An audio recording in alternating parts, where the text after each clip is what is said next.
On today's Two on Your Side Town Hall, could we be fully reopened by July? We told you how New York City's mayor thinks that could happen there, what our local elected leaders are saying about that. Plus, the Buffalo Bills' newest player has a lot of people talking after a late night last night, right? We're going to have live analysis of that pick and what the team could do later today.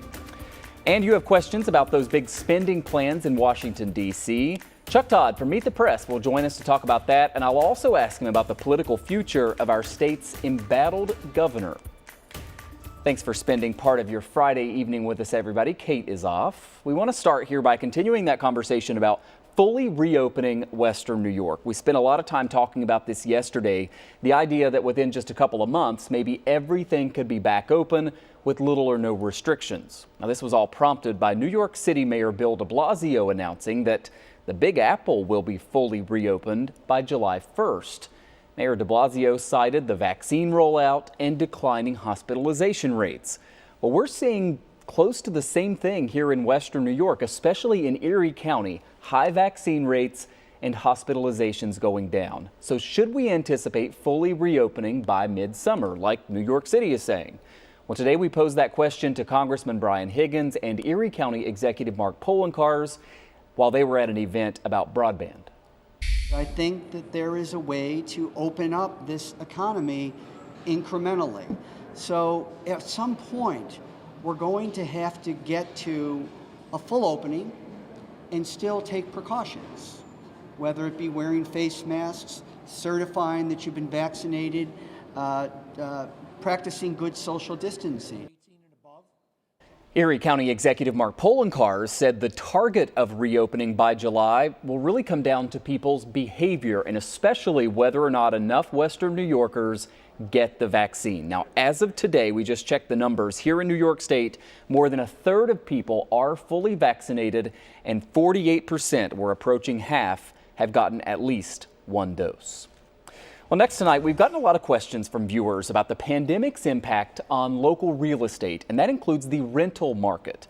ApartmentGuide.com is out with this new report today looking at the average rent for a one-bedroom apartment in cities all over the country from March of 2020 to March of this year. And as you can see right there, Buffalo has seen the fifth biggest yearly increase in prices in the entire country, behind only Kansas City, Gilbert, Arizona near Mesa, Las Vegas, and Riverside, California. So here's what this report shows us about Buffalo specifically. In just a year's time, rent for a one-bedroom has gone up more than 23%. The average right there, $1,415 a month. Again, fifth highest increase in the entire country. As for two-bedroom apartments, a little bit different. We've seen an even bigger increase there, though, up almost 39% over the past year to an average of $1,827 a month. That's actually the third highest in the country, only behind Riverside, California and North Las Vegas. Where are we seeing the biggest prices drop compared to a year ago? Well, look no further than San Francisco, which of course is notorious for its out-of-control housing prices. There, the rent for a one-bedroom has tanked down 45% over the past 12 months. We're also seeing big drops in prices in other big cities like Seattle, Los Angeles, and New York City. So the natural question here, of course, is why? Well, this is one factor, according to the experts. Many folks have been working remotely because of the pandemic. And maybe they moved from these expensive big cities to places like Buffalo that are generally more affordable. Maybe they have family here. And because those people were used to paying so much in rent where they used to live, they are shelling out higher amounts here, and that could be helping to drive up prices. Interesting. Well, the second and third rounds of the NFL draft continue tonight. The Bills took Greg Rousseau with their first pick last night at number 30. And there is a lot to talk about with him and also what the Bills might do with their two picks later on this evening and into tonight. Joining us live right now to talk about all this is Vic Carucci with the Buffalo News, who had a late night along with everybody else covering the draft. Vic, thanks for your time. My pleasure, Michael. All right, so we'll look ahead in a moment, but first I want to get your impression of Rousseau, and why do you think the Bills think that he is going to be such a good fit here in Buffalo? Well, first and foremost, he fits the position need that they had for this draft. And I felt all along edge rusher was the way to go. And he was one of the higher ranked players. And the fact that they were able to get him at number 30 to some degree is a good thing in terms of his first round rating. You want to make sure you're getting a player in the first round that actually grades that way for you. The Bills felt that, and I think rightfully so. The catch is only 1 year of football. He opted out of last season. He had an injury early on, an ankle injury. So he's been very limited with his college career track record. He's also a guy that Brandon Beane says is still growing into his body. Well, I don't know how much growth is left. He's a giant. I mean, he's 6'6", 300 plus pounds. He's a big man. But I see what Beane is talking about athletically. It's a good fit. And here's the other thing. Sean McDermott, I know, loves the character. This is a great guy, great family, comes from an outstanding family. There's a lot to like about him personally. Yeah, we just had kind of a profile story on him that aired about 10 or 15 minutes ago. I think he'll fit in perfectly well here in Western New York. When you talk about these draft picks, especially as you get later into the draft, but even sometimes with first-round picks, how quickly they actually show up on the field, what do you think fans can expect from Rousseau this coming season, if anything?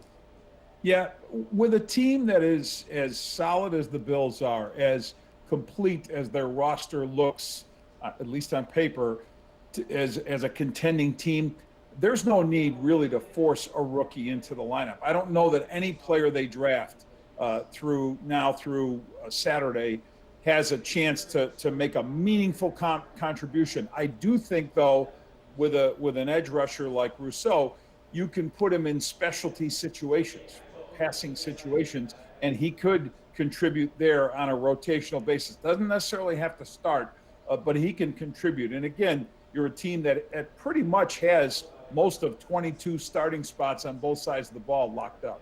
Yeah, so that's the Bills' first-round pick. Let's look ahead now. They have 2 picks tonight, one in the second round, one in the third round. What should fans be looking forward to, and what can they expect as we watch this play out tonight?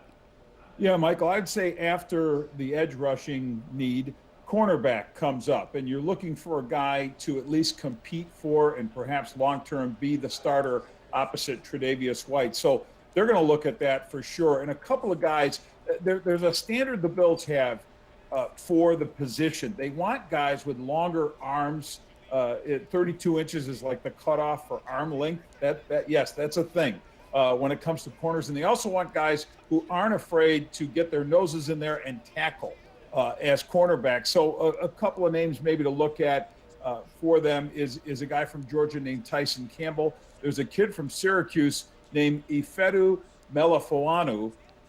Great name for us to have to type and write every time. But anyway, I think those are a couple of players. Offensive line, interior offensive line from a long-term standpoint. They did a great job in free agency addressing that. I could see them going there possibly tonight. And keep an eye on this name. There's a kid from Oklahoma named Creed Humphrey.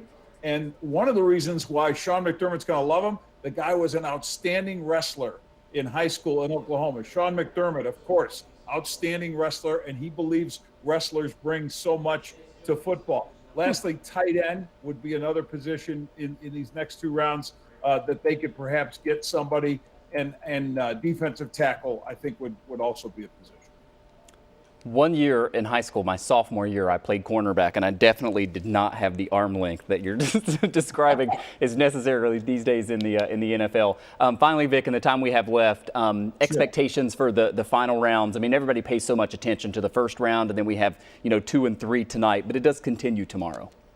Yeah, it continues, and look, the Hall of Fame selectors, general managers will tell you, Bill Polian being one of them, will tell you, your roster, the cream of your roster gets filled in places like tonight, the second and third round. And then even when you start looking at Saturday, 4th and 5th and 6th round. Now, the Bills do not have a 4th round pick. They have 2 5th round choices. They have a 6th round and a 7th round.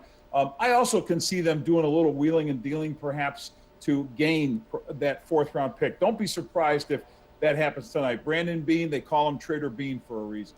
Yeah, I mean, plenty of Hall of Famers who got drafted late in these rounds. Vic Carucci with the Buffalo News, who I think you told me in short order turned around the story last night. I hope it's an easier night for you work-wise tonight with the draft picks. Thanks for coming on. Appreciate it, Michael.